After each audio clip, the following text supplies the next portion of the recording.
You're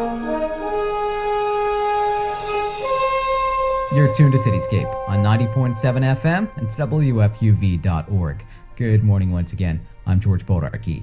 In 1938, Orson Welles' radio play about Martians invading New Jersey panicked millions of people who mistook it for a real news report. Many ran out of their homes screaming, while others packed up their cars and fled. Brooklyn resident Meghan McCarthy is the author of a picture book for young readers that recounts the radio broadcast and the pandemonium that ensued. It's called Aliens Are Coming. Meghan, welcome to Cityscape. Thank you.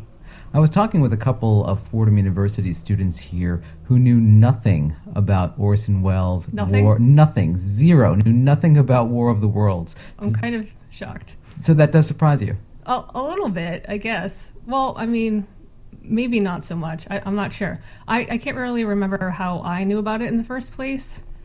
It's possible that my dad had a recording of it when I was little and I heard about it.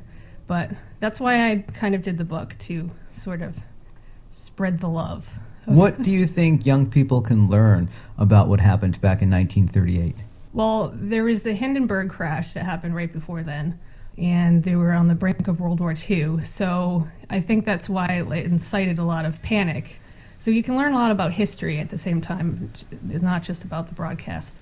But, you know, it happened, it repeated itself. There was it happened in Rhode Island in the 70s. There was in the 40s. In South America, people threw like fiery balls of paper against the windows and people got arrested. And so history repeats itself over and over again. So kids can learn a lot about that. And when they listen to the broadcast, it really sounds old-fashioned now. So I think they're really surprised that anyone believed it at all. It sounds really fake. But I think people talked like that back then.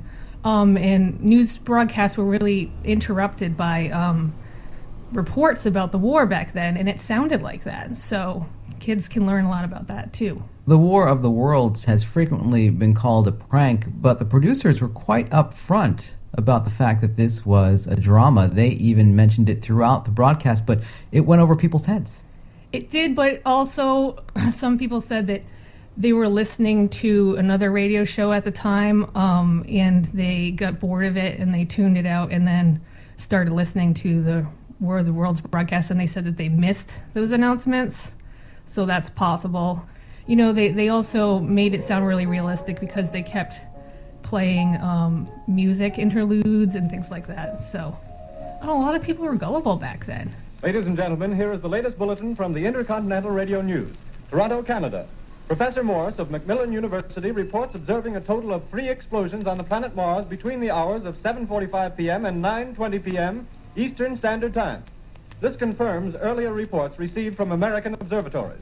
Now, nearer home, comes a special bulletin from Trenton, New Jersey. It is reported that at 8:50 p.m., a huge flaming object, believed to be a meteorite, fell on a farm in the neighborhood of Grover's Mill, New Jersey, 22 miles from Trenton. The flash in the sky was visible within a radius of several hundred miles, and the noise of the impact was heard as far north as Elizabeth. We have dispatched a special mobile unit to the scene, and we'll have our commentator, Carl Phillips, give you a word picture of the scene as soon as he can reach there from Princeton.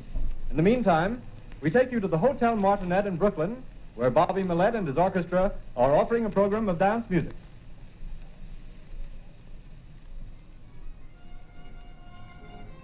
Do you have a favorite scene from that radio broadcast? Well, the scene I illustrated, I think, is my favorite, when the aliens are coming out of the hole. So the way I illustrated it, all in red. I imagine that myself, but that's my favorite. You've created your own cartoon aliens. Describe them for us. Well, my inspiration was a mix of, the Sesame Street aliens that go like, meep, meep, meep, meep, meep. I really loved those as a kid. So it was part that and part the Simpson ones, but the Simpson aliens have one eyeball.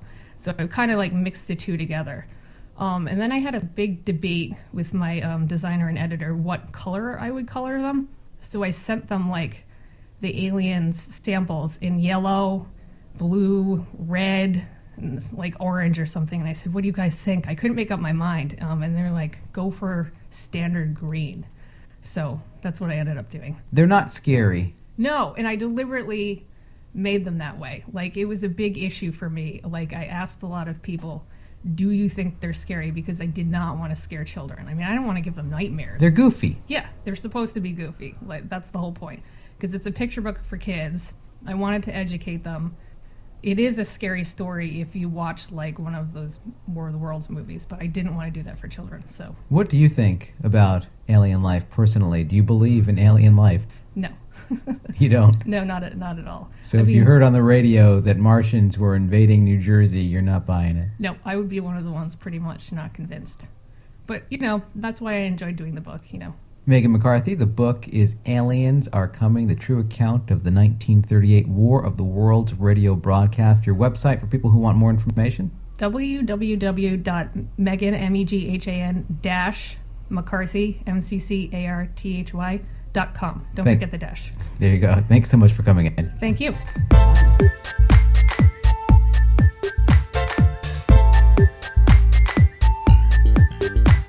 My best friend is an alien who visits me at night. He doesn't ever yell, and he doesn't ever fight.